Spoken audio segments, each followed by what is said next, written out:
ಗುರುಬ್ರಹ್ಮ ಗುರುವಿಷ್ಣು ಗುರುದೇವೋ ಮಹೇಶ್ವರ ಗುರು ಸಾಕ್ಷಾತ್ ಪರಬ್ರಹ್ಮ ತಸ್ಮೈ ಶ್ರೀ ಗುರುವೇ ನಮಃ. ಪ್ರಿಯ ವೀಕ್ಷಕರೇ, ನಮ್ಮ ಜೀವನವನ್ನು ಬದಲಾಯಿಸುವ ಶಕ್ತಿ ಯಾರಿಗಿದೆ? ದೇವರಿಗ ಅಥವಾ ಗುರುವಿಗೆ? ಹಿಂದೂ ಧರ್ಮದಲ್ಲಿ ಒಂದು ಮಾತಿದೆ, ದೇವರು ಕೋಪಗೊಂಡರೆ ಗುರು ಕಾಪಾಡುತ್ತಾರೆ, ಆದರೆ ಗುರು ಕೋಪಗೊಂಡರೆ ದೇವರು ಕಾಪಾಡಲು ಸಾಧ್ಯವಿಲ್ಲ. ಹಾಗಾದರೆ ಈ ಗುರು ಪೂರ್ಣಿಮೆ ಯಾಕೆ ಆಚರಿಸುತ್ತಾರೆ?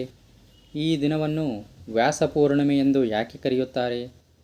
ಮಹಾಭಾರತವನ್ನು ರಚಿಸಿದ ವೇದವ್ಯಾಸರಿಗೆ ಈ ದಿನದ ಸಂಬಂಧವೇನು?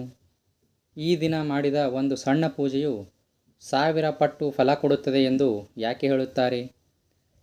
ಇಂದು ಗುರು ಪೂರ್ಣಿಮೆಯ ಸಂಪೂರ್ಣ ಮಹತ್ವ, ಆಚರಣೆಗಳು ಮತ್ತು ಕುತೂಹಲಕಾರಿ ಸಂಗತಿಗಳನ್ನು ತಿಳಿದುಕೊಳ್ಳೋಣ.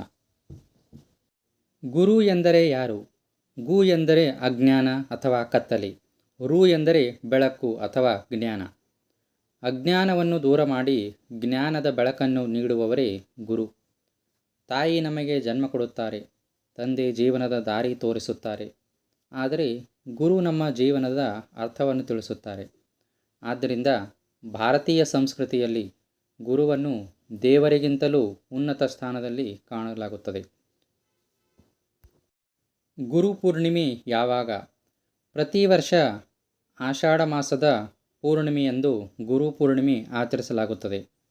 ಈ ದಿನವನ್ನು ವ್ಯಾಸ ಪೂರ್ಣಿಮೆ ಎಂದು ಕರೆಯುತ್ತಾರೆ, ಏಕೆಂದರೆ ಇದೇ ದಿನ ಮಹರ್ಷಿ ವೇದವ್ಯಾಸರ ಜನ್ಮದಿನ. ವೇದವ್ಯಾಸರು ಯಾರು? ವೇದವ್ಯಾಸರು ಭಾರತೀಯ ಸಂಸ್ಕೃತಿಯ ಮಹಾನ್ ಋಷಿಗಳಲ್ಲಿ ಒಬ್ಬರು.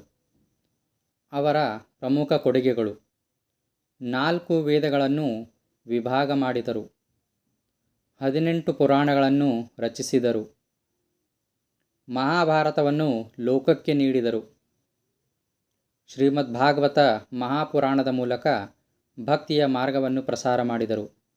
ಭಗವದ್ಗೀತೆಯು ಮಹಾಭಾರತದ ಭಾಗವಾಗಿರುವುದರಿಂದ ಇಂದು ಜಗತ್ತಿನ ಕೋಟ್ಯಾಂತರ ಜನರಿಗೆ ಜ್ಞಾನ ದೊರಕಲು ವೇದವ್ಯಾಸರ ಪಾತ್ರ ಅಪಾರವಾಗಿದೆ. ಆದ್ದರಿಂದ ಎಲ್ಲ ಗುರುಗಳ ಆದಿಗುರು ಎಂದು ಅವರನ್ನು ಗೌರವಿಸಲಾಗುತ್ತದೆ. ಗುರು ಪೂರ್ಣಿಮೆಯ ಪುರಾಣ ಕಥೆ. ಹಿಂದೂ ಸಂಪ್ರದಾಯದ ಪ್ರಕಾರ ವೇದಗಳ ಜ್ಞಾನವು ಅತೀವ ವಿಶಾಲವಾಗಿತ್ತು. ಸಾಮಾನ್ಯ ಜನರಿಗೆ ಅರ್ಥವಾಗುವುದು ಕಷ್ಟವಾಗಿತ್ತು. ಆಗ ಮಹರ್ಷಿ ವೇದವ್ಯಾಸರು ಜ್ಞಾನವನ್ನು ಸರಳವಾಗಿ ವ್ಯವಸ್ಥಿತಗೊಳಿಸಿದರು. ಅದರ ಫಲವಾಗಿ ವೇದಗಳು, ಪುರಾಣಗಳು ಮತ್ತು ಮಹಾಭಾರತದ ಮೂಲಕ ಧರ್ಮದ ಸಂದೇಶ ಎಲ್ಲರಿಗೂ ತಲುಪಿತು. ಈ ಮಹಾನ್ ಸೇವೆಯ ನೆನಪಿಗಾಗಿ ಗುರು ಪೂರ್ಣಿಮೆ ಆಚರಿಸಲಾಗುತ್ತದೆ. ಗುರು ಪೂರ್ಣಿಮೆಯಂದು ಏನು ಮಾಡಬೇಕು? ಈ ದಿನ ಬೆಳಗ್ಗೆ ಸ್ನಾನ ಮಾಡಿ ಶುಭ್ರವಾದ ಬಟ್ಟೆ ಧರಿಸಿ ಗುರುವಿಗೆ ಅಥವಾ ಅವರ ಚಿತ್ರಕ್ಕೆ ನಮಸ್ಕರಿಸಿ. ಗುರು ಇಲ್ಲದಿದ್ದರೆ ಶ್ರೀ ದಕ್ಷಿಣಾಮೂರ್ತಿ, ಶ್ರೀ ಮಹಾವಿಷ್ಣು ಅಥವಾ ವೇದವ್ಯಾಸರ ಚಿತ್ರಕ್ಕೆ ಪೂಜೆ ಮಾಡಬಹುದು. ಈ ದಿನ ಗುರು ಮಂತ್ರ ಜಪ, ಭಗವದ್ಗೀತೆ ಪಠಣ, ವಿಷ್ಣು ಸಹಸ್ರನಾಮ, ಗುರು ಸ್ತೋತ್ರ, ದಾನ ಧರ್ಮ, ಅನ್ನದಾನ, ಹಿರಿಯರಿಗೆ ಗೌರವ, ಗುರುದಕ್ಷಿಣೆ ಇವುಗಳನ್ನು ಮಾಡುವುದು ಅತ್ಯಂತ ಶುಭಕರ. ಗುರು ಪೂರ್ಣಿಮೆಯ ವೈಜ್ಞಾನಿಕ ಮಹತ್ವ. ಗುರು ಪೂರ್ಣಿಮೆ ಕೇವಲ ಧಾರ್ಮಿಕ ಆಚರಣೆ ಮಾತ್ರವಲ್ಲ, ಇದು ಕೃತಜ್ಞತೆಯ ಹಬ್ಬ. ನಮ್ಮ ಜೀವನಕ್ಕೆ ಮಾರ್ಗದರ್ಶನ ನೀಡಿದವರನ್ನು ನೆನಪಿಸಿಕೊಳ್ಳುವ ದಿನ. ಇಂದಿನ ಕಾಲದಲ್ಲಿ ಗುರು ಎಂದರೆ ಕೇವಲ ಶಾಲೆಯ ಶಿಕ್ಷಕರು ಮಾತ್ರವಲ್ಲ, ನಮ್ಮ ಜೀವನದಲ್ಲಿ ಒಳ್ಳೆಯ ದಾರಿ ತೋರಿಸಿದ ಪ್ರತಿಯೊಬ್ಬರೂ ಗುರುಗಳೇ. ಗುರು ಪೂರ್ಣಿಮೆಯಂದು ಮಾಡಬಾರದ ತಪ್ಪುಗಳು. ಈ ದಿನ ಗುರುಗಳನ್ನು ಅವಮಾನ ಮಾಡಬೇಡಿ. ಕೋಪ, ಅಹಂಕಾರ, ಸುಳ್ಳು ಮಾತುಗಳಿಂದ ದೂರವಿರಿ. ದಾನ ಮಾಡಲು ಸಾಧ್ಯವಿದ್ದರೆ ನಿರಾಕರಿಸಬೇಡಿ. ಪೋಷಕರನ್ನು ನಿರ್ಲಕ್ಷಿಸಬೇಡಿ. ಒಳ್ಳೆಯ ಜ್ಞಾನವನ್ನು ಹಂಚಲು ಹಿಂಜರಿಯಬೇಡಿ. ಗುರು ಪೂರ್ಣಿಮೆಯ 7 ಆಶ್ಚರ್ಯಕರ ಸಂಗತಿಗಳು. ಗುರು ಪೂರ್ಣಿಮೆಯನ್ನು ವ್ಯಾಸ ಪೂರ್ಣಿಮೆ ಎಂದು ಕರೆಯುತ್ತಾರೆ.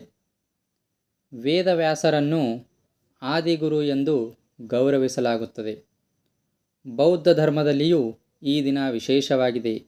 ಈ ದಿನವೇ ಬುದ್ಧರು ತಮ್ಮ ಮೊದಲ ಧರ್ಮೋಪದೇಶ ನೀಡಿದರೆಂದು ನಂಬಲಾಗಿದೆ. ಜೈನ ಧರ್ಮದಲ್ಲಿಯೂ ಗುರುಗಳಿಗೆ ಈ ದಿನ ಗೌರವ ಸಲ್ಲಿಸಲಾಗುತ್ತದೆ.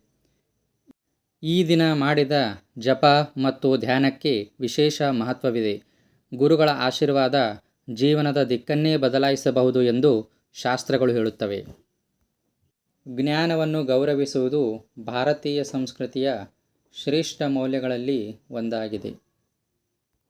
ಸ್ನೇಹಿತರೆ, ಗುರುಪೂರ್ಣಿಮೆ ಎಂದರೆ ಕೇವಲ ಹಬ್ಬವಲ್ಲ, ಇದು ನಮ್ಮ ಜೀವನವನ್ನು ಬೆಳಗಿಸಿದ ಎಲ್ಲ ಗುರುಗಳಿಗೆ ಕೃತಜ್ಞತೆ ಸಲ್ಲಿಸುವ ಪವಿತ್ರ ದಿನ.